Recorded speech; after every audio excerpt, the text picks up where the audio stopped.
All right, looks like we are live. Hey everybody, this is Roberto Blake of robertoblake.com, and today I'm going to talk to you about another way you can create awesome, and part of that is learning to be confident on camera. Now I'm going to preface this with saying that, believe it or not, I'm actually super sick right now. I'm like feeling super nasally. I got a little bit of a sore throat, and despite that fact, I actually did about maybe 18 or 20 recordings this whole weekend. And just powered through it. I still had some phone conversations I need to have with clients. I did a Periscope live stream that some of you guys caught yesterday. And part of the reason I can do that, even when I'm sick, is the ability to be confident on camera. And there's a lot that goes into that. I didn't start as a super extroverted person. You guys, some of you have seen my stage talks, the few of them that I posted, the one that I did at PepCon back in June. So you know that I have the ability, even in front of a large group of people, to speak confidently and passionately about things. And passion is a big part of it. If you are passionate about something, if you care about something, if you're talking about something that you know and that you feel confident that you know better than most people, it's going to be a lot easier for you to speak about it and speak about it well and speak about it confidently and intelligently, whether it's in front of a camera, whether it's in front of a dozen people, whether it's in front of hundreds or thousands of people. You're going to feel good about it. The other thing is, part of it really comes down to practice. If you're not used to speaking even one-on-one in individual conversations or in groups or at parties or at the bar, it's going to be very difficult for you to get over the anxiety of a lot of people possibly watching this and judging you. Now, the other part of that is, it might actually be easier in some ways if you think about the fact that you're in a room by yourself, even though people are going to be watching this. It might be easier for you. Me, something I do as a trick is I actually think of the camera in the same way that I would think of a friend that I'm having a conversation with. In fact, I often imagine that I'm talking to some of you in the comment section that frequently comment and we go back and forth, or that I've met some of you in real life, or that I've met some of you through private consultation or webcam stuff, or you're part of some of these same groups in Facebook or Google Hangouts, or we talk on Twitter. I just imagine I'm talking to you in person, and I've also positioned my camera to where the distance between me and the camera is not overly personal or closing that bubble of being uncomfortable as far as your personal space bubble. It's just intimate enough to where I could be having coffee with a friend, or I could be talking with someone sitting across from them on a couch or something like that. And so, that feels really good to me. My Nikon camera that I usually have to talk at and look over in this direction, I actually refer to the Nikon as Nikki, so that I feel like it's a real person. I really think of it as a real person at this point. I have a friend like, oh, I'm going to talk to the camera now and thus talk to all of you. And that's something that just helps me personally, is I position the camera to about the same distance that I would feel comfortable talking to another person or even a stranger, that there's just that right amount of a gap, maybe about a good 1.5 feet, 2 feet. Actually, it's a little more than that. I'd say it's about maybe 3 feet distance there. So that feels really comfortable. It doesn't feel awkward at all. With the webcam, I tried to create a similar scenario. It's got about a decent distance. It's actually just out of reach, arm's lengthwise. And I feel that that's something where it's not too close, it's not too far away. So there's still that level of intimacy. And you guys know that I'm not too close. I'm not all in your face like this, making you uncomfortable. So it's that as well, is that I try to create a scenario for you guys where you will feel comfortable with the level of intimacy and somebody facing you and so on and so forth. So those are things. So some of the tips that I would recommend for getting confident speaking on camera are, for me, I don't rehearse, I don't practice, but I do sometimes have the same type of conversation with someone else, whether it's in person or on the phone, like earlier in the day or the day before, usually not right before I go on or anything like that, because again, I don't rehearse, I just go. And for those of you who have watched enough of the vlogs that are unedited, the ones that are live streams like this, have come to my webinars, you know that I'm not scripted. The most I might do is I might have talking points or bullet points that I might glance at or that I've looked at beforehand, just to keep me on track so I don't go off on tangents, which I end up doing anyway because I'm me. So, I mean, there is that. But if you're someone who has that tendency to go off on tangents, maybe bullet points or lists would help you. I don't use a teleprompter or anything like that. If you guys see my eyes darting around, it's because like maybe a fly or something will be in the room and my eyes do that. I can't help it. I have to look at everything, you know, that moves. Oh, squirrel, you know, I have to do that. So that's just a tick of who I am, and you know, I just deal with it. That's part of this too, is to be confident on camera. You have to be confident in real life on some level. You have to be comfortable in your own skin. You have to be comfortable with your appearance and how you present. And that's, for me, I'm comfortable wearing the Create Awesome shirts. I'm comfortable wearing a shirt that I designed that represents my own brand, represents my philosophy, tells people who I am and what I'm about, that I could talk to them about what this means and what it might mean for them. And then we can get into conversations about their goals, their aspirations.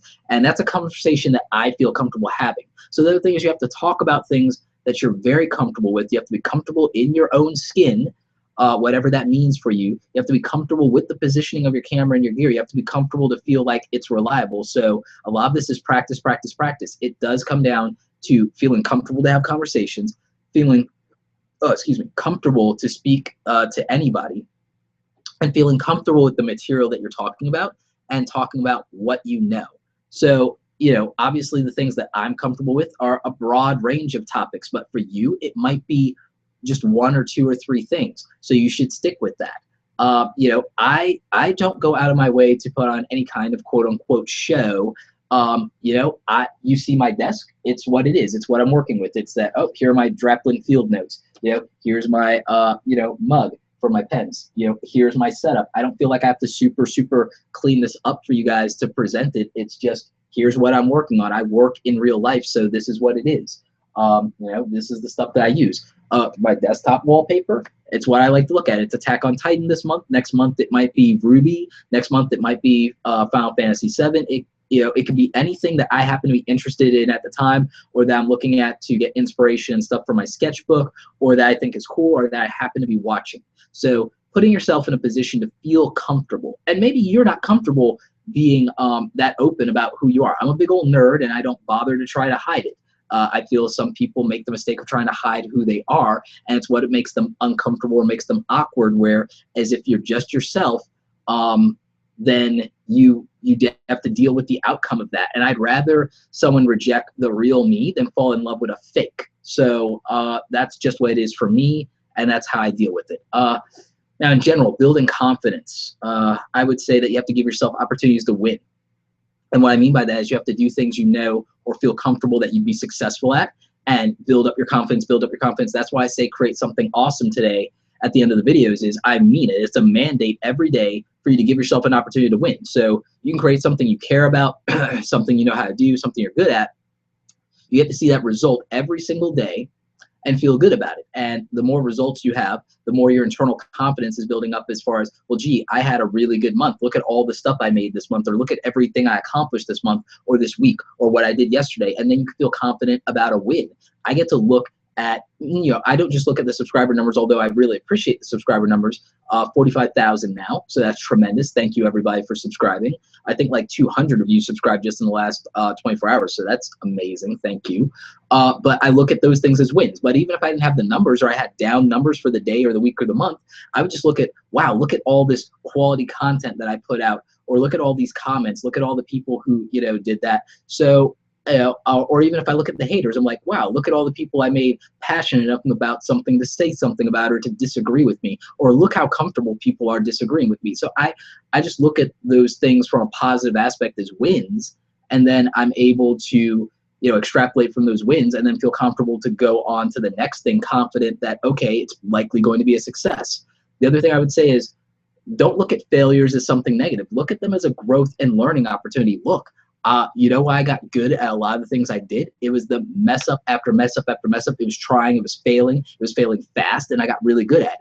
Part of the reason I'm doing daily YouTube content is so that I can figure out what the fail point or failure rate is for a production strategy, learn from that, teach other people about it, advise my clients that are coming to me for video marketing consulting about it, and also I could put together a framework for what 365 days of execution of video editing, production, and marketing really looks like, and tell them, look, this is where you're going to fail, or how you're going to fail if you don't do these things, or if you do these things, or if you do these things wrong, or if you do these things really well, this is how you avoid that failure. Don't be afraid to fail. You can learn a lot from failure.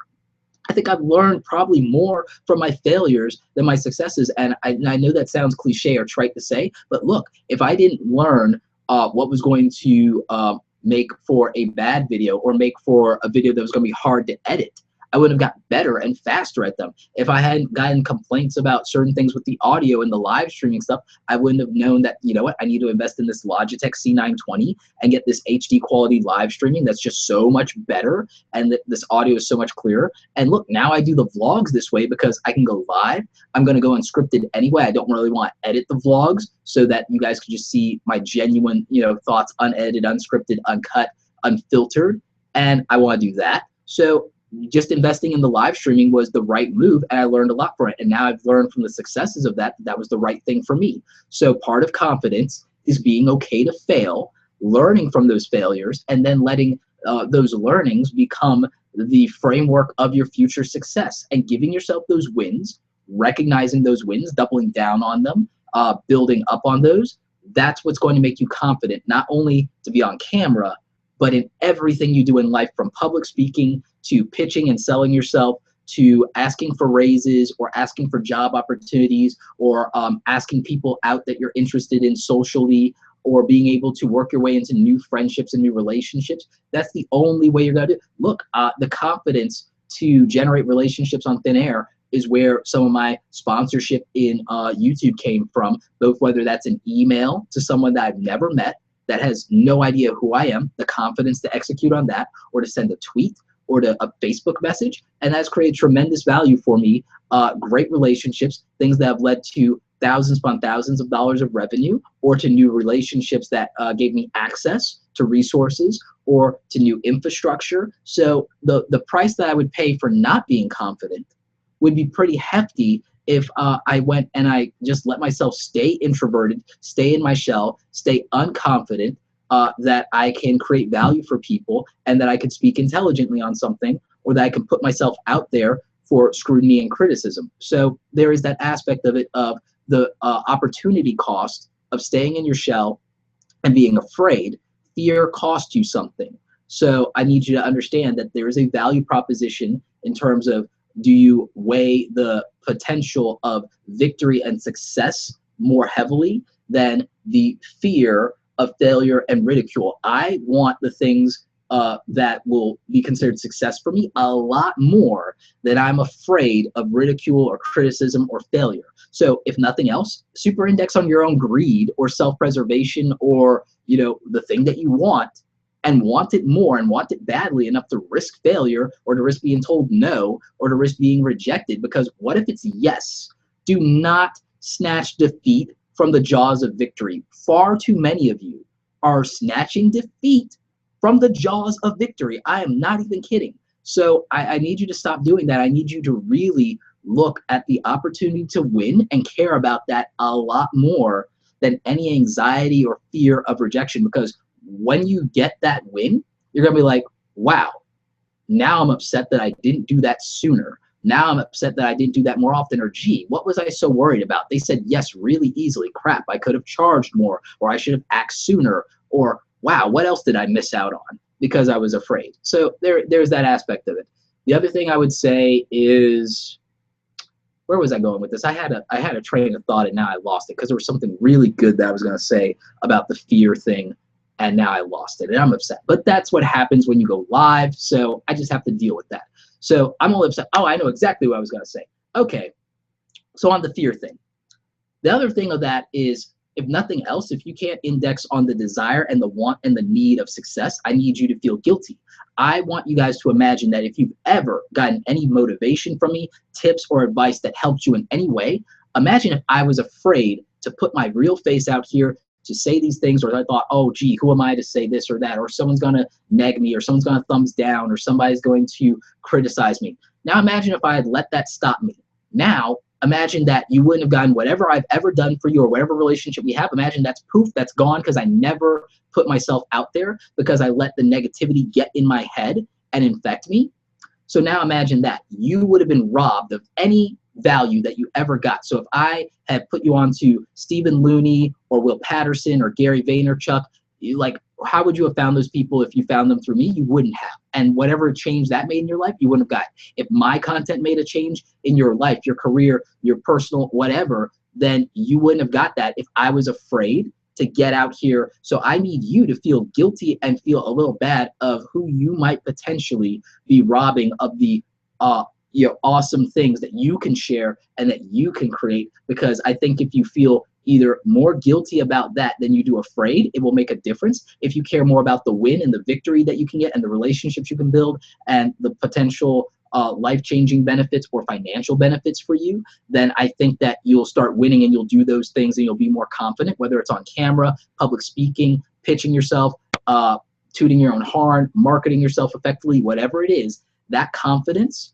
has to come from somewhere. So you either have to believe in yourself, believe that the reward is worth the risk, or believe that if you don't do this, that somebody else is being denied value, and then you will feel bad. So you have to believe in something like that, probably, in my opinion, to have the confidence to move forward and to put yourself out there, whether it's on camera or whether it's public speaking or whether it's pitching in a meeting or speaking up in a crowd or asking someone out on a date or meeting new friends, whatever it is that is holding you back. Or if you're saying, well, I'm an introvert, that's just who I am. You have the power and the mastery over your own fate, your own destiny, your own outcomes to change any of that. It is not a reason. It is not an excuse for you not taking the practical execution of moving forward and getting the things that you want. You have power over that. You're your own worst enemy in that regard. You're the one in your own head, and you can fix this. You absolutely can. You can create that value for yourself and for other people, and you just have to be willing to go for it. And again, that willingness can come from a desire for the outcome and being passionate about it and wanting those things badly enough to fight for them. It could be the guilt of knowing that you're robbing someone of value. It could be that you are more concerned with, lost my train of thought again. Wow. Oh, I got it. So you could be more concerned with the doing of things than the fear of the pain or rejection. Or you could really go another way with this. You go super rogue and just decide that, you know what, I don't care what other people think. And I know that's easy to say and harder to do, but I need you to follow me here.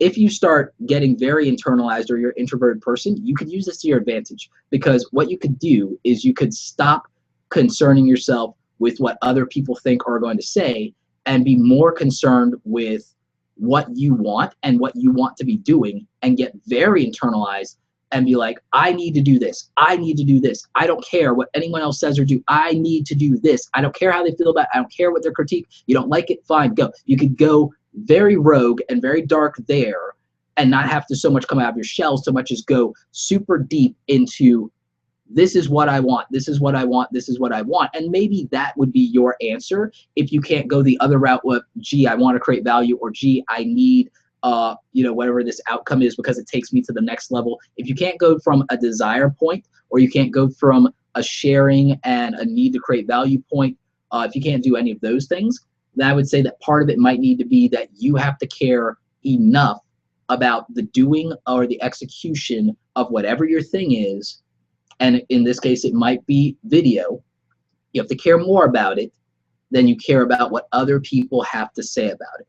So, I would say that you would go there. If you can't do anything else, try that method. But again, for me, it's all about, if I don't do this video, one, it's a one less video that I haven't done, which annoys me because I have a personal benefit and desire to put out certain content at a certain volume of content to a certain quality and standard. So that's me indexing on myself, like I was talking about, just not super dark.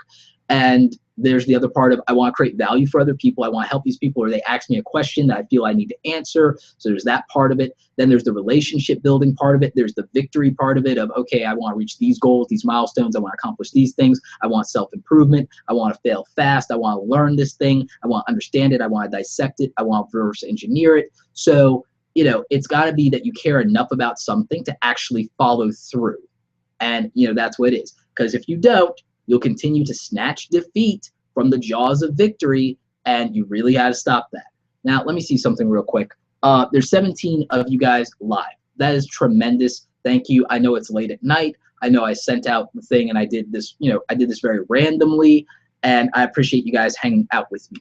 So what I'm going to do before I sign off here is, if you're watching this live, I want you to tweet at me at Roberto Blake and let me know you were watching it live.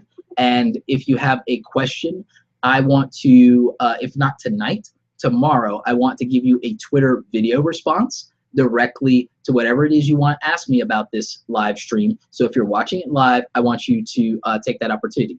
Now, for those of you who are not watching it live and you're going to catch the replay, what I want you guys to do is I want you to leave me a comment, ask me any of your questions about this, and I'll reply to you in the comment section like I usually do on all of my videos. So anyway, that's it for my thoughts on, what was this? How to be confident on camera.